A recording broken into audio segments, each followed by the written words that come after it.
Hello there, my fellow Open World gamers. What's up? It's Robbie with Open World Games, and we're going to World War II with Days of War. I am so psyched about this game. Early access is coming to PC August 2016, and then you will see the PC release December 2016, and then the console release sometime in 2017. There's also a Kickstarter. You can check that out in the description below if you want to support this game.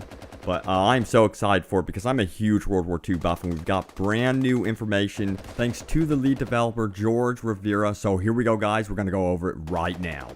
So yeah, this is first and foremost an online World War II shooter, and the big part for me is definitely the World War II theme.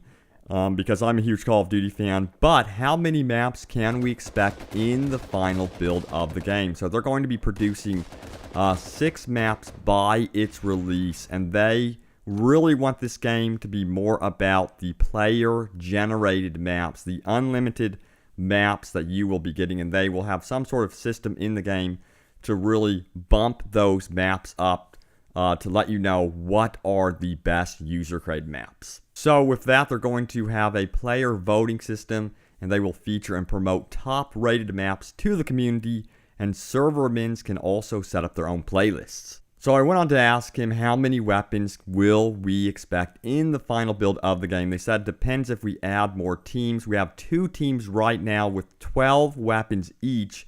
They're looking at adding Russia and British forces.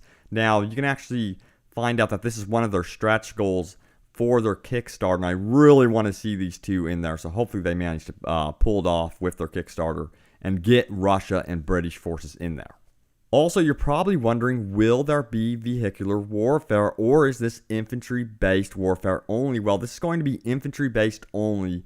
He goes on to say, we were on the fence until we played Heroes and Generals. The infantry combat was so fun, but when we leveled up to vehicle warfare, it turned us off. We love the open aspect of Heroes and Generals, and we want to explore this in the future, and we think the map editing tools set it up nicely for that. Interesting. Also, this game has classes in it, and I went on to ask if the weapons will be locked to the classes. He goes on to say, weapons are tied to a class, but we are planning for classes to have multiple weapon options. For example, an assault class could have a Thompson or shotgun. So I was wondering, would there be some sort of customization for your character and weapons? And yes, apparently there will be. He says that they are looking at something for this. Expect helmets, decals, patches, and gun etching shortly after release. So this is interesting on how the classes work. I went on to ask, can you go into a little bit more detail about the classes and give us examples of what sets them apart? And he says, planning on doing this in some video updates later down the road, but here is the basic gist. You have your bread and butter classes like Rifleman, Assault, Support that push the line and get right in the fray. Then you have specialty classes, which will have a limited number of slots and more specific roles like Sniper, Machine Gunner, and Rocket. See, I really didn't know that about the specialty classes, and I cannot wait to see how that actually works out. I hope the Rocket guy is not too OP, but I imagine that they will balance the game out as they go along. Now, interestingly, there is no progression system at this time. They don't want to recreate the unlockable gun/items hamster wheel that they feel like they've grown tired of. They wanted to go back to the good old days of FPS online shooters, where it's just about the skill of the moment. So you're probably wondering, will there be post-launch support for this game? Will there be free updates and DLC? He says, oh yeah, their entire goal is to make a kick-ass World War II game so they can actually play it themselves. We're going to add the content and features we want to see with player input, of course. We are not going to charge for maps updates because we want everyone to be playing the same game.